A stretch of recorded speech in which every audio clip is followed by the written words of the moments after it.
Hi, my name is Ross Bartlett, and I'm the head of due diligence at Johannesburg. Hi everyone, I'm Dale Russell, director at Johannesburg and heading up the blockchain and digital assets business. Dale, I thought it would be a good idea today just to have a chat about the utilization of tech, how we can use it in the DD process, and then also how PE firms are looking to utilize it to streamline processes going forward. Yeah, I think that's a very interesting topic and highly debatable at the moment. It's something that people are speaking about a lot. Businesses looking to cost cut, use tech to optimize, whether that be across AI, blockchain, optimization tools. Those types of technologies are improving most professional services. So I think due diligence and private equity are both two spaces that are already being impacted and I think going to be significantly more impacted in the future. Absolutely. I think from our perspective at Johannesburg, we often have these sort of check-in meetings with our teams to sort of discuss how we can utilize tech to sort of streamline our processes. I mean, DDs are not something that was invented yesterday, they've been around for a long time, and the fundamentals haven't changed. There's the way in which we implement it has continuously been updated and will continue to do so. So, I mean, being part of the global network, we're quite fortunate to leverage off sort of best practices as we have continuous discussions with our global colleagues. So that's a great way of making sure we're all up to date, utilizing tech in a way that streamlines a traditional process. Yeah, for sure. And I think that the most important statement that comes to light to me there is the fact that you said that we are using this tech to optimize and that has been done before continuously, right?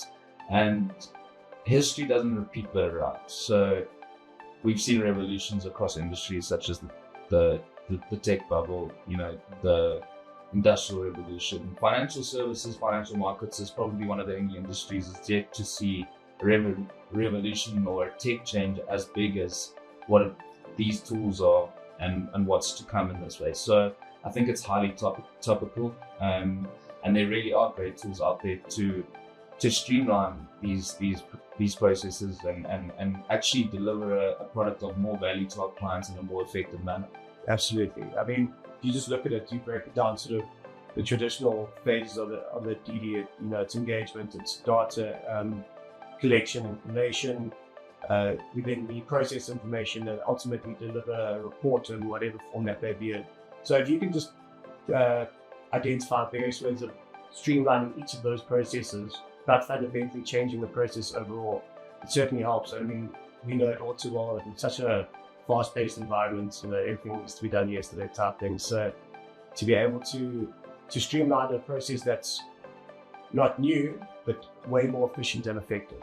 For sure, and I think that's the nature of any maturing business or industry, right? Is that you wanting to deliver a better product in the end. So in principle, as you say, it remains true, the output, by using a competitive advantage or a knowledge or a tool or a skill set that differentiates yourself, right? So speaking from my point of view, specifically towards due diligence, a lot comes back to trust, right? We need to trust someone to perform these types of tasks to assist them in making a financial decision. And the more we can reduce error of information or manual error, the better we can service advice to these clients. And I think the underlying rails, and I'm going to speak specifically towards an industry that I'm affair with, and being blockchain, is that you're now working with records that are fully transparent, immutable, historic, and something that can't be tampered with. So already you've got an optimized source of truth, where now you don't have to go and ensure that man-acts are adding up to journals and redoing calculations that could have been done by hand, where you've got a completely decentralized network that stores information digitally that's accessible at any point in time, that's immutable, right? Especially just to jump in there, I mean, I think industry-wide, we've always sort of said we just rely on the information provided to us without interrogating it all. Whereas with the tech that you've been working with, I mean, the integrity of the data is there. You know, there's no two ways about it. It is what it is. And there's no way to manipulate it in any way. So whatever you have in front of you is true to form. Yeah, and especially, you know, as you build on this, right, it has a ripple effect. If you have a set of data that is accurate and you can rely on, due diligence incorporates tax advice or tax advisory, or, you know, now you've got a tool that has a full record of every taxable event that's ever happened, right? So a jurisdictional or a regional, you know, office partner or tax advisor is able to now use these records that are known to be true to be able to perform tax implications on transactions, which really does help.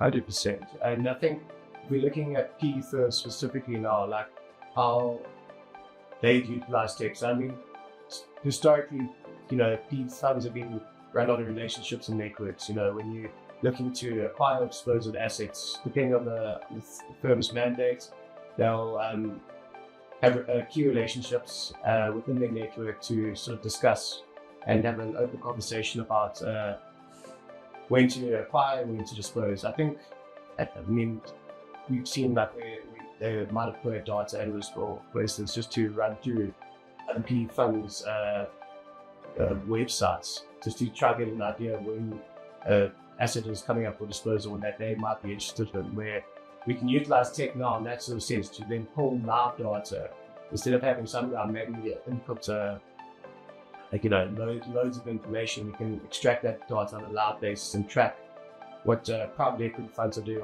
almost on a day-to-day basis. Yeah, I think private equity is something that's very interesting, and again, not to harp on the blockchain side, but is where my specialty lies. And we're talking about fractionalizing illiquid markets, and the way that we do that using these underlying rails of blockchain is you able to dispose of smaller increments of ownership in an asset.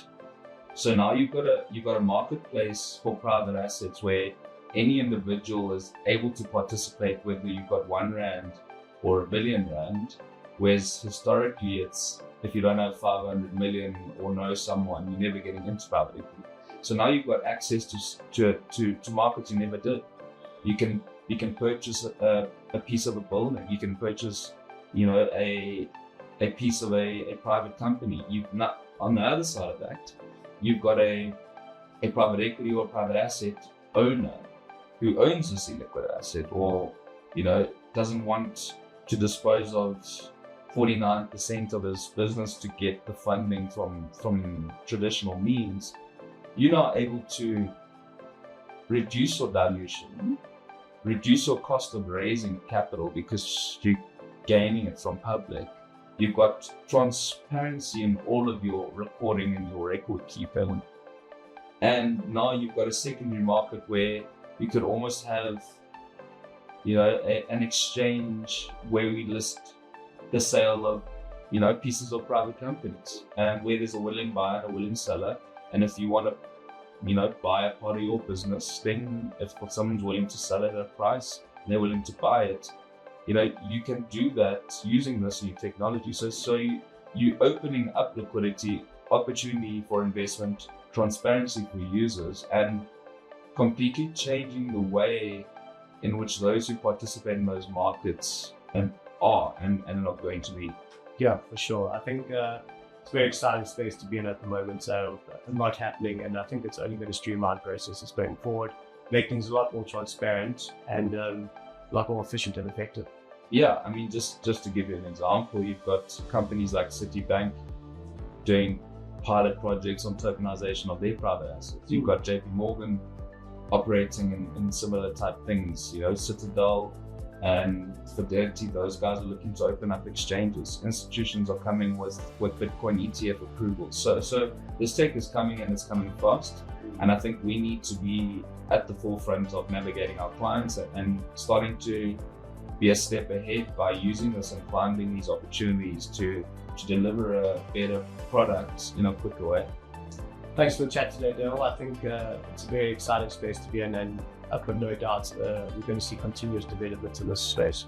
Yeah, thanks, Ross. I think we're in a very unique time to be in the space and to be in financial services as a whole. And thanks for the chat, and I look forward to what we're going to see roll out.